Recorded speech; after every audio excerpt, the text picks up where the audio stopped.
एक रात सारा अपने 12 साल के बेटे अंडी के साथ इसके फ्रेंड के बर्थडे डिनर से अपने घर वापस लौट रही थी जब अचानक ही रास्ते में बहुत जोर से बारिश शुरू हो गई।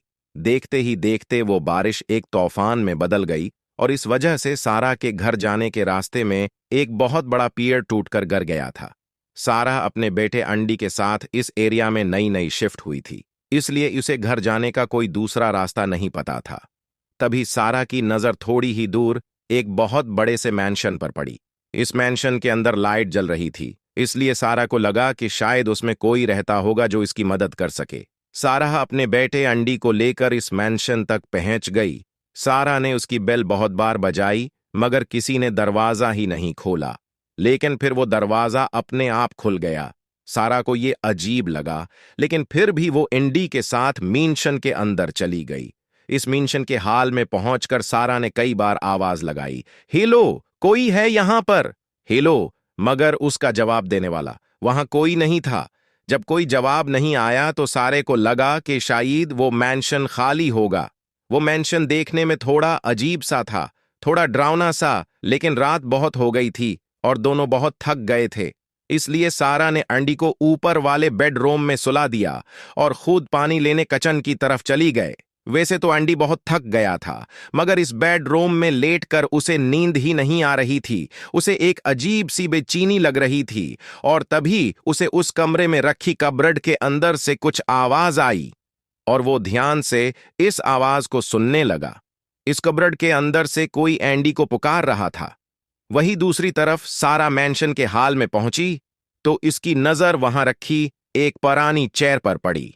सारा इसी चेयर पर बैठकर पानी पीने लगी, लेकिन तभी वो चेयर अपने आप ही झूलने लगी। घबराहट के मारे सारा के हाथ से पानी का गिलास छूट गया और वो यहां से निकलने की कोशिश करने लगी, मगर तभी वो खुद ब खुद तेजी से आगे बढ़ने लगी। सारा किसी तरह उससे कूदी और उस हाल के फ्लोर पर एक मुजस्मे के पास जाकर गिर पड़ी। सारा इस मुजस्मे के सहारे ऊपर उठ रही थी कि तभी इस मुजस्मे का सर सारा की तरफ मड़ गया। ये देखकर सारा के होश अड़ गए। डर के मारे वो ऊपर भागी। वहीं ऊपर बेडरूम में अलमारी से आ रही आवाजें सुनकर एंडी थोड़ा घबरा गया था। वो धीरे से उठकर इस अलमारी की तरफ जाने लगा, लेकिन उसकी नजर सामने लगे शीशे पर पड़ी। उसे इस शीशे में किसी औरत की परछाई नजर आ रही थी। जब उसने पलटकर पीछे देखा तो वहां कोई नहीं था, मगर जब उसने फिर से शीशे में देखा तो उसका दिल बरी तरह दहल उठा। इस शीशे में उसे दो चमकती हुई नीली आंखें नजर आ रही थीं। वो उसी औरत की परछाई थी जिसने उसे अभी अभी देखा था।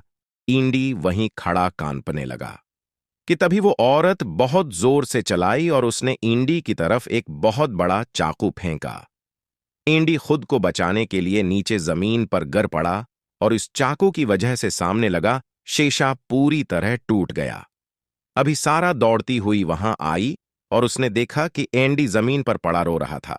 और फिर अचानक इस कबाड़ के अंदर से फिर से आवाज आने लगी, मगर इस बार वो आवाज सारा को बुला रही थी। सारा को भी अब बहुत ज्यादा डर लगने लगा था। उसे समझ नहीं आ रहा था कि उस मेंशन में उसके साथ क्या हो रहा है। इसने शीशे के पास पड़ा, चाकू उठाया और इस कबाड़ की तरफ जाने लगी, लेकिन जैसे ही इसने वो अलमारी खोली, वो जोर से चला उठी। इस अलमारी के अंदर एक बहुत ही डरावना इंसान खड़ा था, जिसका कोई चेहरा नहीं था और उसका सिर उसके हाथ में एक बॉक्स में रखा था। ये देखकर सारा ने तुरंत एंडी का हाथ पकड़ा और उसे लेकर वहां से भागने लगी। वो दोनों कॉरिडोर में भाग रहे थे कि अचानक वो कॉरिडोर दो हिस्सों में बंट गया। एक हिस्से में सारा थी और एक हिस्से में उसका बेटा एंडी। जैसे ही अपनी एंडी मॉम की तरफ वापस बढ़ा, सारा जिस पर खड़ी थी वो कॉरिडोर पलट गया और वो नीचे गिर गई। एंडी को कुछ समझ नहीं आ रहा था। वो पूरी तरह सहम चुका था, लेकिन उसने हिम्मत की और वो नीचे जाने के लिए सीढ़ियों की तरफ बढ़ा।